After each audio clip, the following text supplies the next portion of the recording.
ദൈവസ്നേഹത്തിൽ മനോഹരമായ ഒരു പുതിയ ദിവസം കൂടി കർത്താവ് നമുക്ക് തന്നു. സന്തോഷത്തോടെ ദൈവത്തിന് സ്തോത്രം കരയറ്റാം. അതോടൊപ്പം തന്നെ അല്പം വചനത്തിൽ നമുക്ക് പഠിക്കാം. എഫെസ്യർക്ക് എഴുതിയ ലേഖനം 6-ാം അധ്യായത്തിൻ്റെ 15-ാമത്തെ വാക്യമാണ് ധ്യാനിക്കുന്നത്.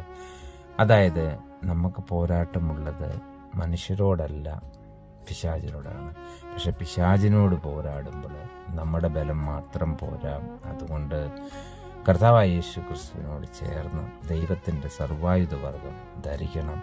നമ്മൾ 2 സർവായുധ വർഗത്തെപ്പറ്റി നമ്മൾ പഠിച്ചു. അരയ്ക്ക് സത്യം, നീതി എന്ന കവചം.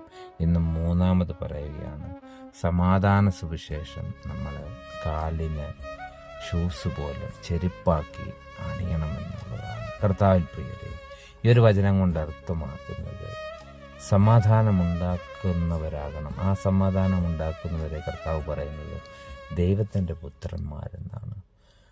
അപ്പോൾ നമ്മൾ സമാധാനത്തിലാകേണ്ടത് ആദ്യം നമ്മോട് തന്നെ, 2-ാമത് അപരനോട്, 3-ാമത് ദൈവത്തോടും.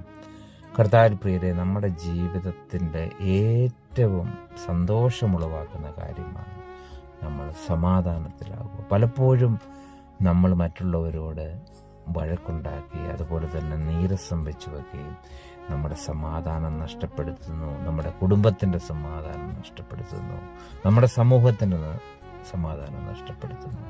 അതുകൊണ്ട് സമാധാനം സുവിശേഷമായിട്ട്, സമാധാന സുവിശേഷം നമ്മുടെ കാലിനണിഞ്ഞ് എവിടെ പോയാലും സമാധാനമുണ്ടാക്കുന്നവരാകാം.